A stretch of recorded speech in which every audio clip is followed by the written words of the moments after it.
It's the 25th of February 2019. I'm David Griffin. I'm here at Belper Meadows Cricket Club and I'm talking to Geoff Cowburn. Barrie, Eccleston. Gordon Foulk. Gentlemen, thank you for joining me. I know you've all had different roles whilst you've been involved at Belper Meadows. If I could start with you, Geoff, when did you first start playing cricket here at Belper? I can remember it well because it was my breakdown of my marriage. Oh right, that's a first for our project. Yeah, well, I lived in Derby and I was playing and I was captain of A&B at the time in 1976. And I thought I'd better find another club because I'd got to sell the house, obviously for financial reasons. And a friend of mine, who you've already interviewed, Gordon Watkins, said come along to Belper, which I did for a couple of Sundays. And they asked me to, well, I asked if could I join. And I spoke to, I think it was John Smalling, quite a few there on a Sunday. And they said, yeah, come and play, we can give you a game on a Sunday. I said, well, I'm captain of A&B in the league. So A&B gave me permission. So I finished that season with A&B and then joined Belper. I played Sundays for Belper, for A&B on the Saturday in the league. That's when I started. Excellent. Well, I know you've a long career as a groundsman. We'll come back to that in a moment. Interesting that there was real sympathy for your statement there. I tried to keep a straight face and show some dignity, but clearly your colleagues thought it was amusing. Barrie, when does your cricketing career go back to? When did you start playing the game? Well, Grace was a mate of mine.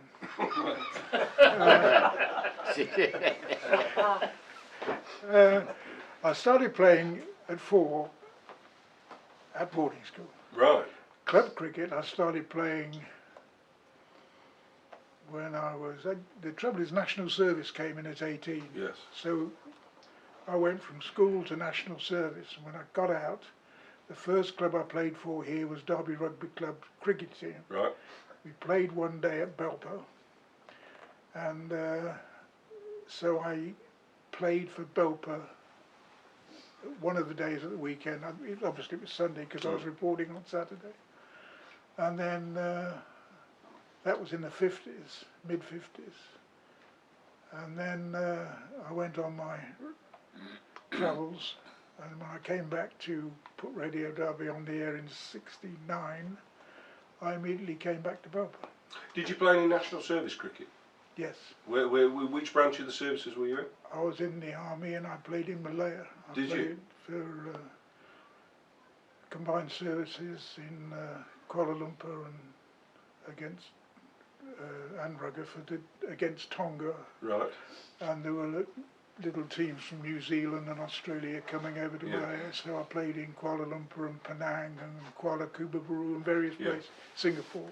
And were they grass pitches or matting? Some were mat, some were grass. Right, because there can't be that many people, with greatest respect, who will have played on anything other than grass. I suppose matting must have presented quite an interesting challenge as a surface to play the game at. It didn't seem to make any difference Really? to me because I thought I was a quick bowler and actually I was pretty slow. Yeah, it was in my mind.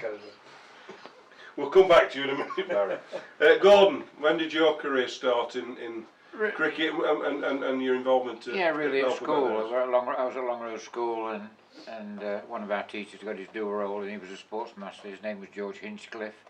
He was a skipper here at the Meadows. I don't know what years that would be, in the 50s I guess.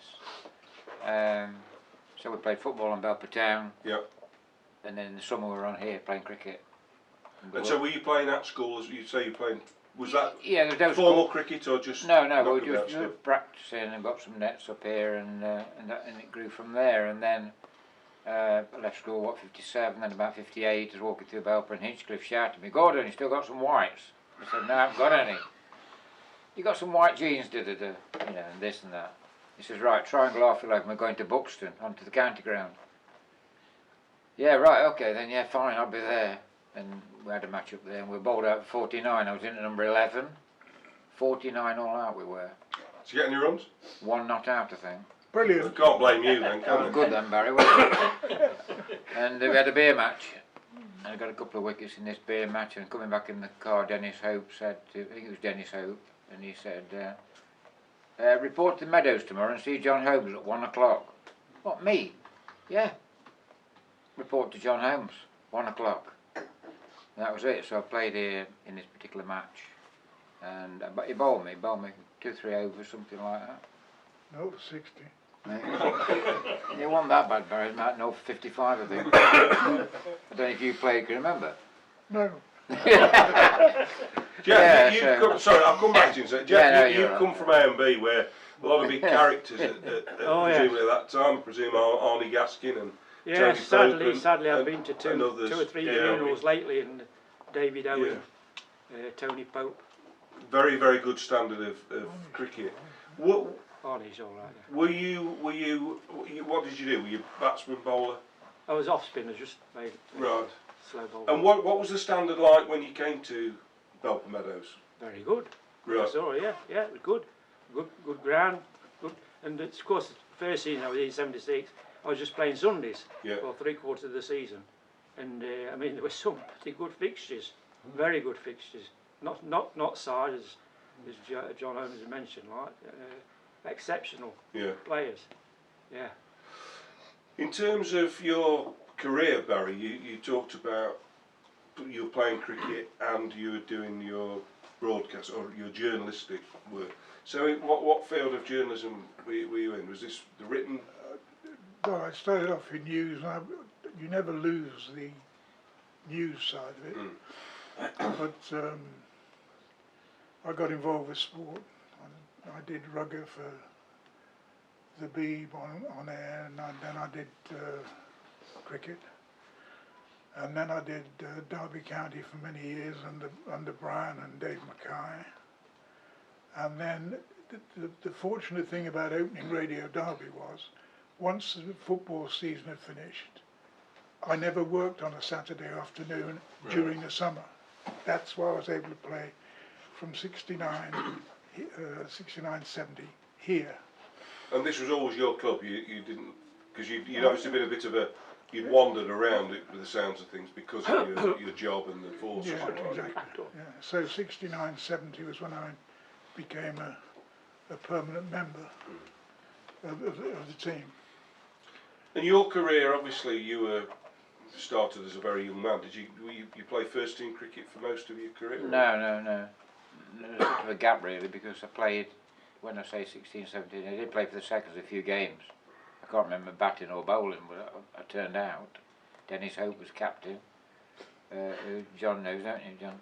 I do. Absolute character. Some of the stories. He was the captain, was He he? was the captain. I was there one day and he sent one of our players off the field. Red hot day. And you want to go quick, narrow the story down a bit. The batsman hit our bowler down to the hockey. Oh no, the bowling green, one bounce, 4 or 6, whatever. He jogs across, this was Norman Hunter, jogged across, threw it back to his place, next ball, one bounce, bowling green, Norman gets it, throws it back in, stayed there, and Dennis shouts, hold it to the bowler, Anthony, return to your place. Next ball, one bounce, bowling green, Norman goes off, stayed there. He shouted, there's no females there, is there? He shouted, no, on tape anyway. He just said, Anthony, return to your place. He said, skipper, off. He said, right, leave the field of play now, straight away. So he's there with his shades on. We're chasing leather, getting brown, you know. But he was a character. How did that resolve itself at tea or Well, at the end of the game? Well, they went to work together in the car at Royce's. All right, so they sorted it out one way or So they another. got over it. So, but anyway, then there's a long gap. I played a few games, and then I was playing football at the various level, and then I went to Hull and Ward, Charcon in about whenever 71, and from there a lot of their lads played for Clifton. So I went down the nets and got playing cricket a bit there, and had 1 season or 2 seasons there, and yeah, batted about 8, got into the first team. Didn't bowl. Sort of enjoyed it, and then, but meantime, back to the Meadows story and Harold Pepper and his wife. Well, my mother-in-law did the teas with her for about 35 years. Really? So on a Sunday, I'd always be down the Meadows in the summer. I'd been down there anyway as a teenager watching Belper play. But anyway, so then I came to the Meadows, say in '74, started in the seconds, and we were all playing all over Nottingham. The second team were in the Notts Alliance, and playing on good grounds, good wickets, that sort of thing, and then eventually got through and played into the first team, which Barrie was captain. What period? When would this have been? About 74, 75, Right. somewhere around there, 76. Right.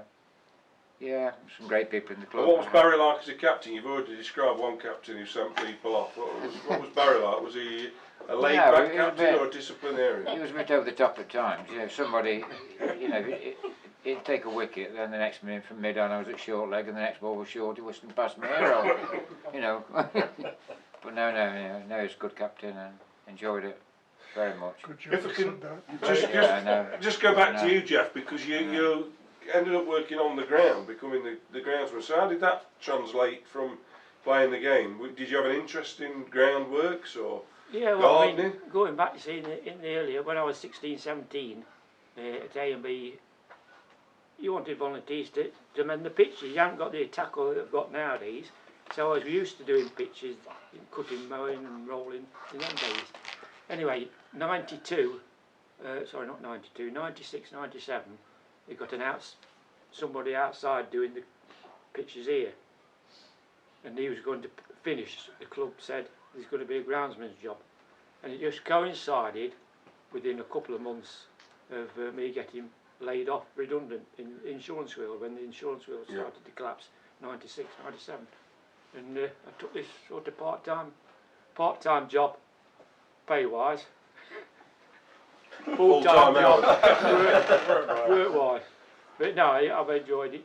And are you kind of self-taught, or have you obviously picked stuff up as a young man learned a from? bit. I mean, to be honest, I did nearly 20 years at A&B with Arnie Gaskin, and there's no better groundsman around than Arnie Gaskin. He can, you know, and Walter.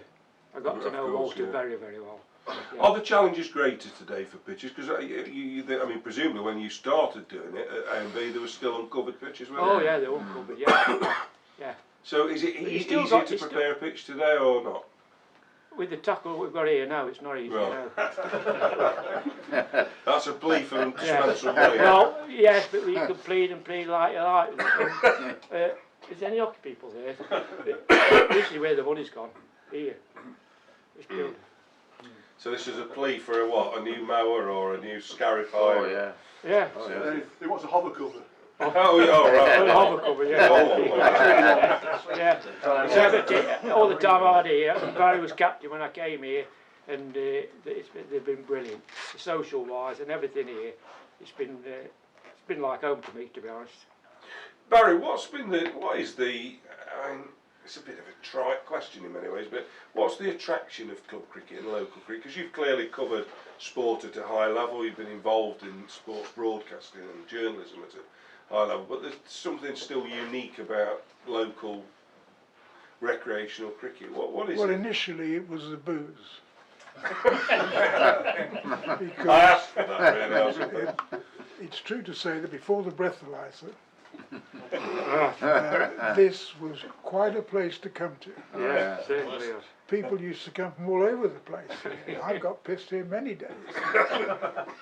You get in the car afterwards, you know you're in a car, a wife, 2 kids and an umpire, George Flint. By the way, I have to report that George Flint was the umpire, Right. and he was a window cleaner. And one day the ladder slipped a bit and George fell. Happily, he turned over sideways and landed on his head. And that was probably the best part he could have landed on, because it saved his life.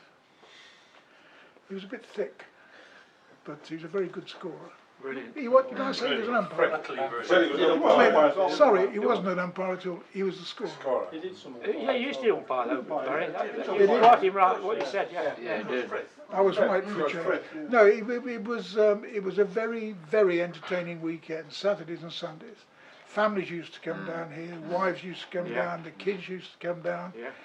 It was good for the whole family for the weekend, so it wasn't just one guy going out. On Saturday it was, Yes. but it was a social scene, and by God, we enjoyed it. Can it be the same as it was, or is it sort of changed forever now? In that there are, you've mentioned the breathalyzers, social change. Yeah, it's changed things Do you dramatically, think hasn't it, really? the family makeup as well, the fact that there's, Yeah. you know, men used to go to work all week and then play cricket at the weekend, whereas now the wives work too, don't they? So I suppose there are I mean, as Barrie said, huge changes. as Barrie said, in that era of whatever the year we were talking about, but when I was second year captain, Harold Pepper, he was my umpire in his later years with me. We go to wherever we were in Nottingham. He said, "Right, Gordon, we're the last couple out of this club. We're the last to go, weren't we, John? Yeah. We're coming out to Nottingham on a Sunday night, well tanked up to get home, eh? Every away match when we were over there, flipping out, didn't we?